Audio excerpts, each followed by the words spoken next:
વિરમ બાદ આપનું સ્વાગત છે। વડોદરાથી મહત્વના સમાચાર। જે વ્હાઇટ હાઉસ તોડવાની કામગીરી છે તે શરૂ કરી દેવામાં આવી છે। બીજી તરફ સરકારી જમીન ઉપર વ્હાઇટ હાઉસની સાથે જે ડુપ્લેક્સ બનાવવામાં આવ્યા હતા, નાના નાના રો હાઉસ હતા, તેની પણ તોડફોડની કામગીરી શરૂ કરવામાં આવી છે। વધુ જાણકારી મેળવીશું। ન્યૂઝ 18 સંવાદદાતા અંકિત અમારી સાથે જોડાઈ રહ્યા છે। અંકિત, જે રીતનું એસડીએમ તરફથી કહેવામાં આવ્યું છે, કામગીરી શરૂ થઈ છે, ખુદ કલેક્ટરે સુઓ મોટો કર્યો હતો, આટલું મોટું આલીશાન મકાન બની ગયા બાદ આ સમગ્ર કૌભાંડ ધ્યાનમાં આવ્યું। હાલમાં વધુ શું જાણકારી? हाँ जी सिद्धार्थ, बिल्कुल જે પ્રમાણે તમે જણાવ્યું કે કલેક્ટર દ્વારા સુઓ મોટો લઈને આ કામગીરી કરવામાં આવી ત્યારે લગભગ 9 તારીખની આસપાસ આ વ્હાઇટ હાઉસના જે માલિકો હતા, જે ગેરકાયદેસર કબજો કર્યો હતો, તેમને વ્હાઇટ હાઉસ અને જે સ્કીમ એમને ડુપ્લેક્સની બને તેને તોડી પાડવા માટેની નોટિસો અપાઈ હતી, પરંતુ એ નોટિસનો કોઈ જવાબ નહીં મળતા કોઈ પણ કાર્યવાહી ન થતા ગઈકાલે રાત્રે જે સિટી સર્વેના સુપ્રિન્ટેન્ડન્ટ છે તેઓ દ્વારા આ જે તમામ દબાણો છે તે દૂર કરવાનો આદેશ આપવામાં આવ્યો છે। સરકાર દ્વારા જે તમામ દબાણો દૂર કરવાનો જે છે આદેશ આપ્યા બાદ આજે સવારથી જ તમામ જે લોકો છે સરકારી કચેરીના સિટી સુપ્રિન્ટેન્ડન્ટ, એસડીએમ અને પાલિકાનો સ્ટાફ જે છે દબાણ શાખાનો, તેની મદદ લેવામાં આવી રહી છે। ને હું તમને બતાવી રહ્યો છું કે જે દ્રશ્યો છે તે હાલ વ્હાઇટ હાઉસ જે છે તે તોડવાની શરૂઆત થઈ ચૂકી છે। શરૂઆતની અંદર જે સાઈડ પરના જે ડુપ્લેક્સ બન્યા હતા તે ડુપ્લેક્સ તોડવામાં આવ્યા હતા। સંજયસિંહ દ્વારા જે સામેના ભાગમાં જે જમીન હતી તેના પર કબજો કરવામાં આવ્યો, ત્યાં આગળ ડુપ્લેક્સની સાઈડ પાડવામાં આવી છે, સાઈડના જે ડુપ્લેક્સ છે તે તોડવામાં આવ્યા હતા। તે પ્રમાણે થોડી વાર પહેલા જે એસડીએમએ જણાવ્યું હતું કે વ્હાઇટ હાઉસ પર આજે તૂટશે ત્યારે એની શરૂઆત કરી દેવા ઉપર જોઈ રહ્યા છો કે મજૂરો દ્વારા ઉપરનું જે પ્રિલિમ્સ છે તેને તોડવાની શરૂઆત કરવામાં આવી છે, કારણ કે ખૂબ જ મોટું આ બંગલો છે તેને તોડવા માટે મેન્યુઅલી હાલ કામ ચાલી રહ્યું છે। મજૂરો દ્વારા તોડવામાં આવી રીતે ત્યારબાદ જેસીબી મશીનો જે છે તેના દ્વારા જે વ્હાઇટ હાઉસ છે તેને આજે જમીનદોસ્ત કરાશે। સરકારી જમીન પર લગભગ 100 કરોડની જે જમીન છે તેના પર આ ગેરકાયદેસર કબજો કરવામાં આવ્યો હતો તે ભૂમાફિયાઓ દ્વારા, અને સમગ્ર મામલે કલેક્ટરને ધ્યાનમાં આવતા કલેક્ટર દ્વારા આ કામગીરી કરાઈ રહી છે। જોકે ક્રાઇમ બ્રાન્ચ હજુ પણ આની તપાસ ચલાવી રહી છે। 6 જેટલા લોકોની તો અત્યાર સુધી ધરપકડ થઈ ચૂકી છે, પરંતુ હજુ પણ ક્રાઇમ બ્રાન્ચ છે તે તપાસ ચલાવી રહી છે, કારણ કે કેટલા લોકો હજુ કેટલા અધિકારીઓ આની અંદર સામેલ છે તે આગળની તપાસ જેમ જેમ થશે તેમ બહાર આવશે। પરંતુ હાલ જે કહી શકાય કે જે સરકારી જમીન પર કબજો કરીને જે સરકારી જે છે જગ્યા તેના પર કબજો કરીને જે મકાન બાંધવામાં આવ્યું હતું તે હાલ જે છે તે જમીનદોસ્ત કરવામાં આવી રહ્યું છે। સિદ્ધાર્થ, અંકિત, એક સમય હતો વ્હાઇટ હાઉસને જોવા લોકો આવતા હતા, હવે સમય આવી ગયો છે કે વ્હાઇટ હાઉસને તૂટતું જોવા લોકો આવી રહ્યા છે।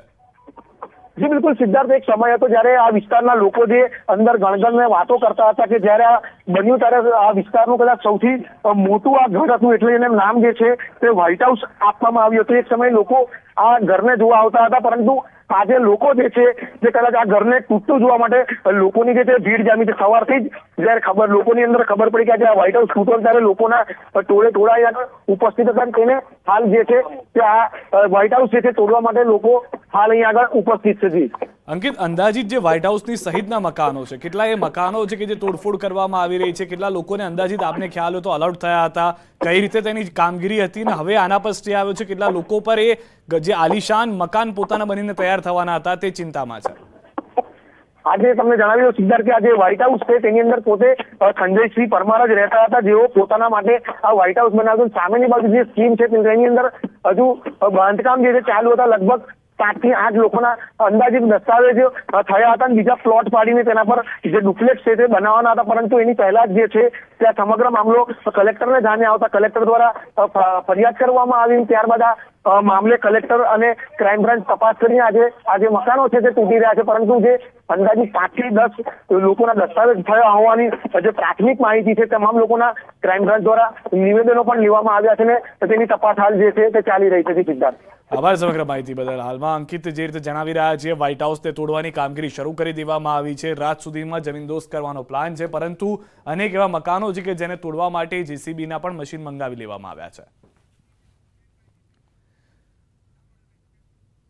આ તરફ સુરતમાં માસૂમ 3 વર્ષનો બાળક સિક્કો ગળી જતા સુરત નવી સિવિલ હોસ્પિટલ ખસેડાયો। 3 વર્ષનો બાળક 1 રૂપિયાનો સિક્કો ગળી જતા સિવિલના તબીબોએ દૂરબીનથી બહાર કાઢ્યો।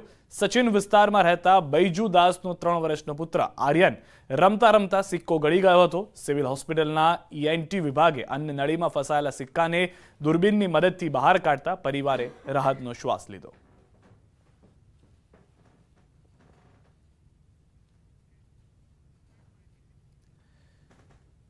દેવભૂમિ દ્વારકા જિલ્લો ભારતની પશ્ચિમ આંતરરાષ્ટ્રીય સરહદે વિશાળ સાગરકાંઠો ધરાવતો અતિ સંવેદનશીલ જિલ્લો છે।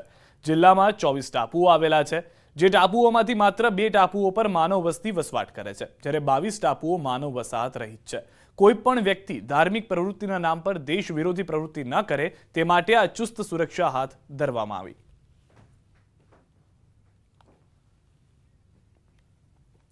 તો જિલ્લામાંના 24 ટાપુઓને પહેલાથી જ ઓળખી પાડવામાં આવ્યા હતા। 2 ટાપુ એવા છે કે જ્યાં આગળ લોકો રહી રહ્યા છે, સુરક્ષિત છે, પરંતુ બાકીના 22 ટાપુઓ પર કોઈ પણ મંજૂરી વિનાના કાર્ય ન થાય તે માટે રોજ પેટ્રોલિંગના અનેક પ્રયાસ થતા રહે છે, જેમાં સફળતા મળતી રહે છે।